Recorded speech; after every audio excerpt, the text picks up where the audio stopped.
Hey, greetings, everybody. Dr. Wilson here in my car, trying to do something a little different here. It's hot outside. Listen, we've been talking about modesty and jewelry, and we are through. I probably spent more time on it than it deserves.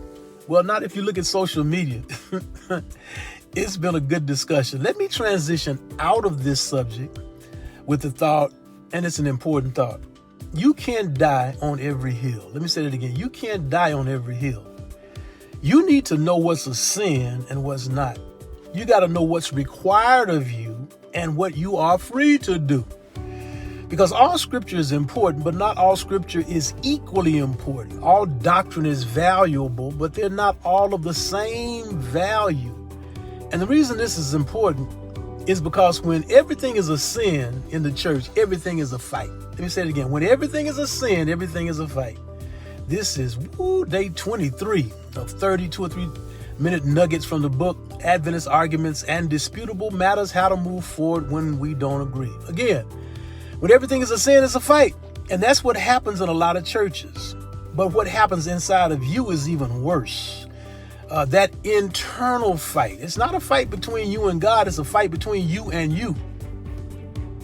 I've seen Adventists lose their peace over this fight. I've seen Adventists lose their way over this fight. I've seen Adventists literally lose their minds over this internal fight. You got to know what's absolute and you got to know what's optional. And actually, that's been the center focus of this book, Disputable Matters. Those things that Paul says Christians can agree to disagree on. They can have different convictions about. Now, for him, it was diets and special days. For us, it might be music.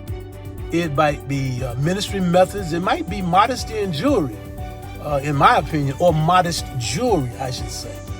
Now, absolutes are those clear, non-negotiable teachings. Scripture defines these clearly, like the 10 Commandments, salvation through grace. These absolutes are rooted in clear, consistent biblical commands. Ain't no fuzziness about it. They are connected to the gospel and the character of God. And you don't see examples of absolutes where sometimes they are allowed and sometimes they aren't. Sometimes people can do it, sometimes they can't. It takes study to find out what an absolute is. It takes courage and it takes prayer. But we rarely, frankly, have fights in our local churches over absolutes. Most of the things that we fight about are disputable matters. And listen, by definition, a disputable matter is something that we have a different opinion about, but we ain't got to fight about.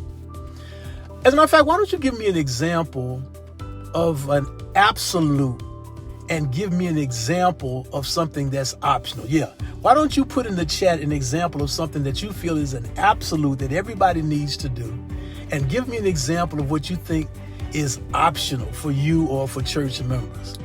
These comments have been very, very helpful. Listen, we are about to transition to women in ministry. That's what I'll be talking about the next couple of days. And so buckle up. We're going to have a good time. If you want a full development of these subjects, go to the book Adventist Arguments and Disputable Matters. I've said on a number of occasions, when you get the physical book, you get the digital book for free. We will see you on tomorrow.